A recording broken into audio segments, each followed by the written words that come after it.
Quando as pessoas param de dialogar é quando a violência começa.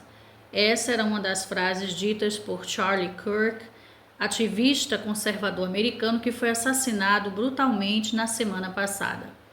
A morte de Charlie trouxe mais uma vez à tona o racha que existe na sociedade americana no que se refere à divisão entre progressistas ou esquerdistas e conservadores. Essa questão da violência política é algo bastante comum na história americana, infelizmente.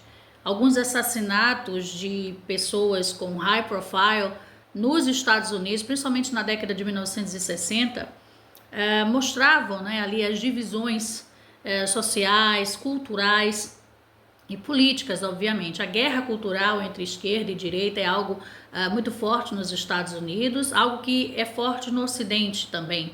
Aqui no Brasil não é diferente.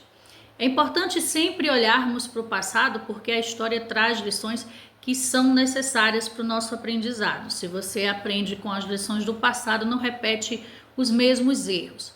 E estamos em um momento bastante crucial para a sobrevivência, digamos assim, da sociedade global, né, mundial. É preciso conviver com as diferenças e é preciso que algumas ações sejam colocadas em prática para que essa guerra cultural não cause mais problemas, mais celeumas, mais violência, né? Essa questão de assassinatos com um cunho político ali, por motivação política, por discordância de discursos, é uma coisa muito grave, porque a sociedade é feita de discursos divergentes também, e é importante que as pessoas aprendam realmente a conviver em sociedade apesar das diferenças. Eu vou trazer aqui alguns casos famosos de assassinatos políticos e que foram muito parte do contexto da época, né? A década de 1960 nos Estados Unidos foi bastante turbulenta, a gente tem ali vários problemas, né, relacionados à questão social, à questão dos direitos civis, né, os negros americanos ali lutando por direitos iguais, né, por direitos constitucionais. Então a gente tem ali um embate muito grande. O movimento de direitos civis foi um movimento pacifista liderado pelo Martin Luther King. E aí a gente vai ter o assassinato do John Kennedy em 1963, presidente americano.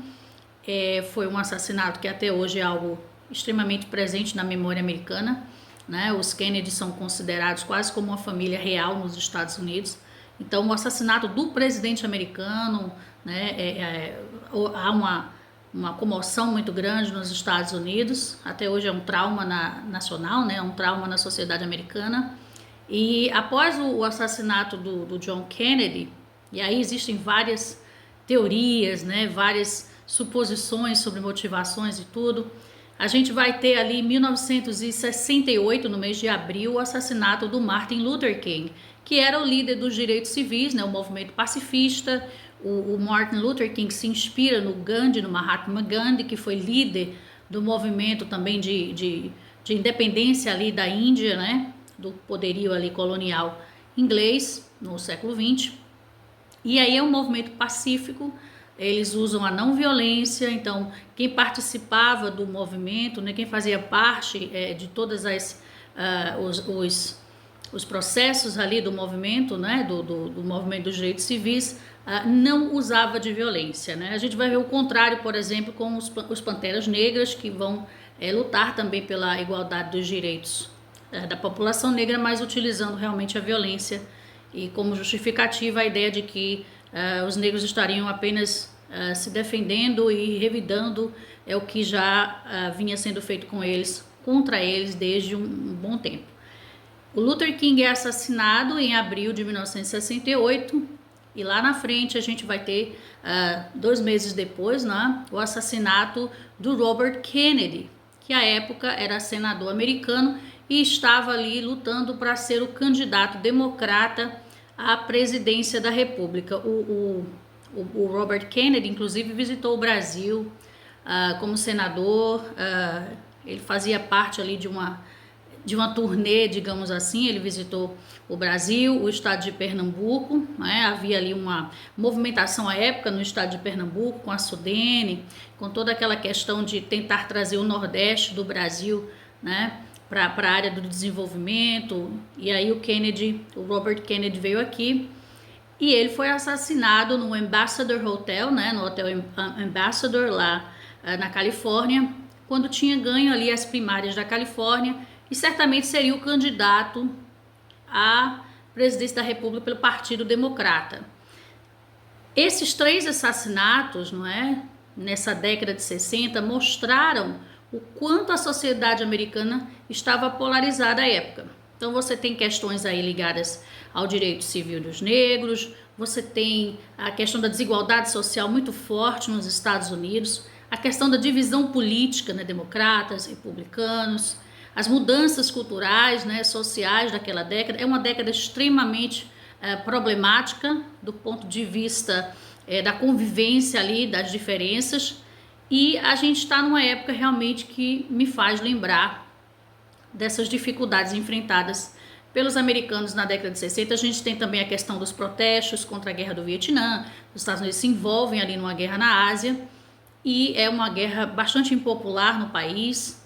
Muitos estudantes vão protestar, né? Há uma violência também por parte do Estado contra esses estudantes. Então é uma década que mostra o ápice da dificuldade que havia ali de convivência das diferentes opiniões, das diferentes vozes e das diferentes demandas.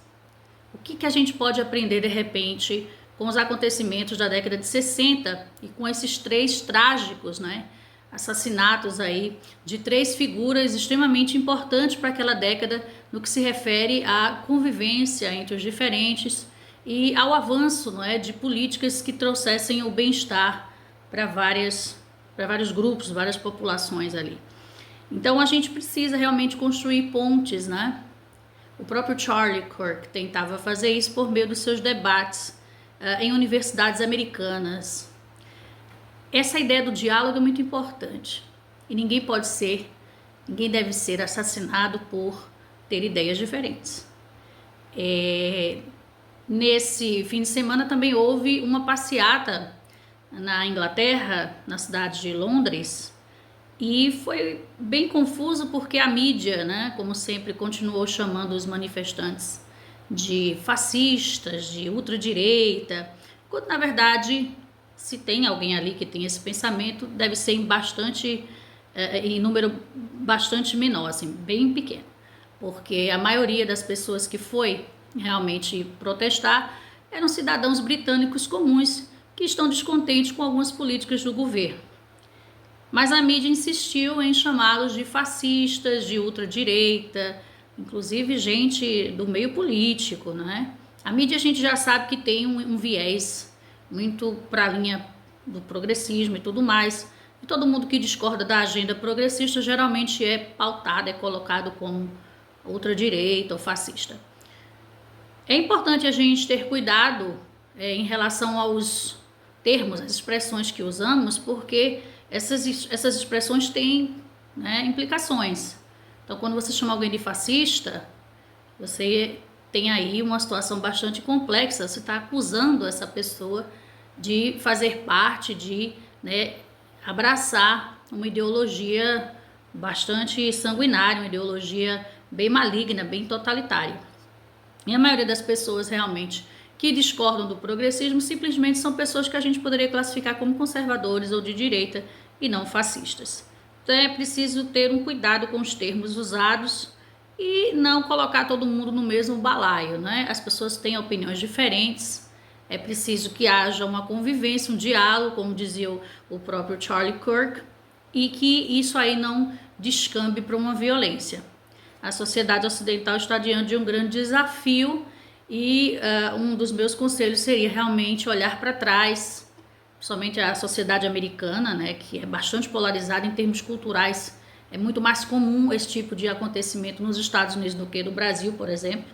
Essa violência política é muito mais, infelizmente, parte do histórico americano, e as divisões nos Estados Unidos me parecem um pouco mais fortes em relação a essa questão da guerra cultural, conservadores e progressistas.